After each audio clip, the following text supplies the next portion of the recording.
What's up everybody, welcome back to my channel, and today we're going to talk about this and this. So let's get to it.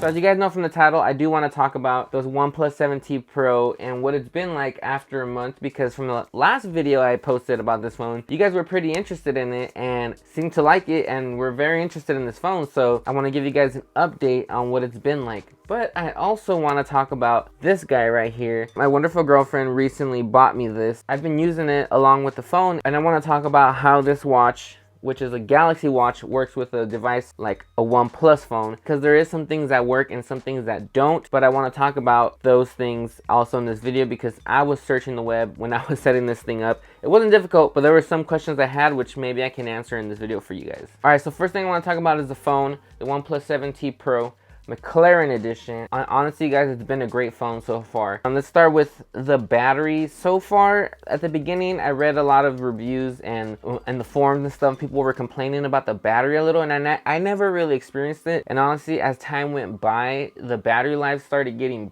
better in a way. I don't know if it was a whole optimization thing or if the phone was just learning my habits and my usage and it just made it better. But honestly, I haven't had any issues of the battery life going really fast. I feel like the battery has improved over time the more I use it. And speaking of the battery, the fast charger, I got so used to that freaking fast charging, I can't go back to a regular charger anymore after using the fast charger. The 30-watt charger that it comes with, even if my battery's low and I know I'm gonna leave or I need to do something with my phone, and I'll put it 10-15 minutes before I leave to charge, and I'm like literally at 50% or more before I leave my house, which is great. So I want to talk about apps on this phone. So far, most of the apps have been great, but there was some major issues with Instagram and Google Maps, which are two of the apps that I use the most. Instagram, everything was great, scrolling through the app, posting, commenting, all that. But there was one major issue with the Instagram stories. When you would post Instagram stories, if you posted a story that was longer than one video clip, you know how when you post an Instagram story and it's longer than 50 seconds, it splits it into different 15-second clips.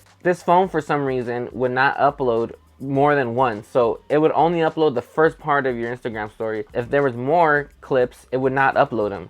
And it was super annoying. I don't know why. And it wasn't an app-based issue. I think it was a software-based issue, like an OS issue from the OnePlus. I was on the forums for OnePlus and all that, and the OnePlus community, and a lot of people had an issue with this. And we were all just writing, and just a lot of us were frustrated and pissed off because it was like, what the hell? You can't get this right. Instagram is one of the biggest apps, and you need to make sure it works. And it wasn't working. But luckily, a couple of days ago, I got an update, which I'm on T-Mobile in Southern California, and the update fixed it.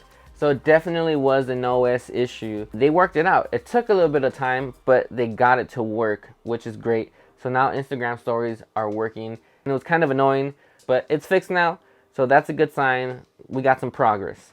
The other app that was having issues was Google Maps. This one was just, I was frustrated with this one because GPS should be a basic thing. Like it just has to work. I drive to a lot of places for client work and just gigs and work and everything in general, and I get a lot of addresses sent to me, or I need to look up places, or I'm searching for things when I'm out. Google Maps would just not freaking work. And this was Google Maps, Waze, any maps based app was just not working. We come back again to it being an OS issue. The GPS was jacked up. I don't know what the hell was wrong with it. It would start fine, and then it would just lose connection, and it wouldn't keep up, and it would just kind of it wouldn't work. It was really annoying. It would lose GPS connection, which was freaking lame. But again, in that last update I just got about a week ago, GPS was fixed and now it works fine, and it locks on really well too. Like you start the maps now and it's like on it. So OnePlus, good on you guys, because A lot of us in the community were getting super pissed off, especially a lot of people that switched over from Samsung like me. I was like, I never had these issues with Samsung phones. I was really mad and bummed out. I don't know what I was gonna do. I was like, if they never fix this, this is gonna suck. So, and I really like the phone, so good job on that. One thing I wanted to talk about was the camera, because this is like always like a main key point on cell phones. Camera's great in daylight, sucks in low light, but I think that's almost all cell phone cameras. And I said it in my previous video, I'm not a big fan of cell phone cameras regardless, but you know, it's always nice to have a good camera in your pocket. But one thing I did notice that's freaking crazy and annoying is the white balance while you're taking video sometimes can go a little crazy. It's like dumb, like how stupid the white balance gets. It like goes crazy and it's changing the white balance, and the exposure is like going crazy. I don't know what it is. Obviously it's probably like an issue with the software, again, OS based. But I tried to do this time lapse one day. There was like this really cool sunset outside my house, and I was like, oh cool, I'm gonna get a time lapse, and I left it there for like 10 minutes. When I came back to look at the footage, it was garbage because the white balance was just freaking crazy. It was going all over the place. It was unusable, and I was just like, this is stupid. Like, why I can't even use it? I was gonna use it for like a vlog or something like that, and I was just like, this is dumb, it looks ridiculous. So OnePlus, I don't know what's up with that. That's kind of like a no-no. I mean, I've never had an issue with other cell phone cameras and the white balance doing that. Who knows?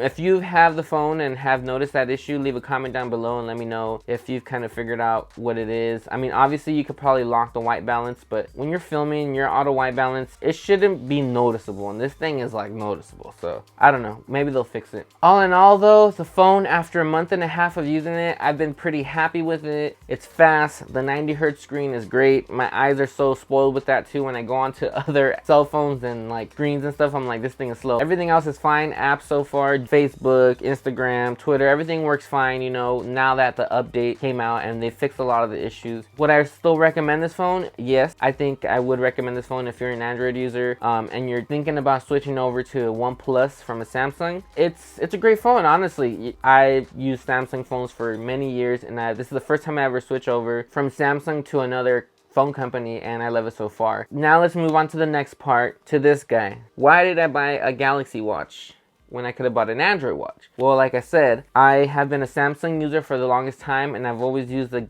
Samsung watches and I really like them. So I ended up getting one of these. Well, my girlfriend ended up getting me one of these Samsung watches, and it works. It's compatible with the OnePlus. There is maybe one or two things I need to talk about, but let's get into the compatibility of the watch with the phone. So far, setup was super easy. Pretty much it was the same thing as you would with a Samsung phone. You download the Gear app, connect to the watch through Bluetooth or Wi-Fi or whatever you're gonna do. This isn't the LTE version either. This is just the Bluetooth Wi-Fi version. Connect to the watch and set it up. Super easy, no problem.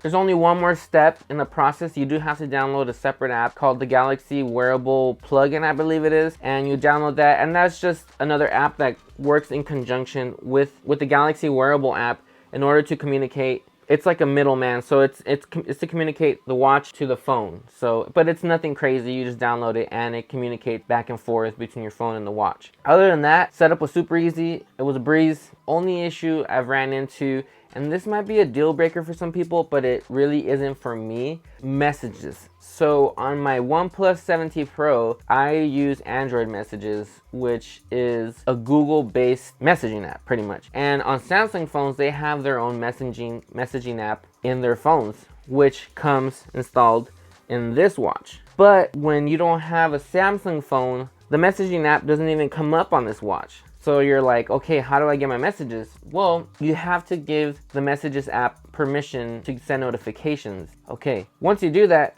you will get text notifications and you will be able to reply. But the only problem is when you go and search for a messaging app in the watch, there's nothing. So you can't really look for a thread of your text messages. You can't go into an app and look for so-and-so, click on it and see what your conversation is. So it's kind of like dumb because Samsung phones allow you to switch the main messaging app on their phone, so why wouldn't they let you do that on the watch? But it is what it is. You do get the notifications, you do get the messages on the watch, you can reply once you have the notification, but you can't see the whole conversation unless you go on your phone. How do you reply to people if you erase the notification by accident? Well, there is one workaround. You have to go through the Contacts app on the watch, search for the contact, click on them, and then send a message, and you can send a message that way as well. Like I said, this might be a deal breaker for some people, but it isn't for me. Let me tell you why. I had the Galaxy Gear S2 for like the longest time, and I loved it. Everything worked great, but I was never the person to sit there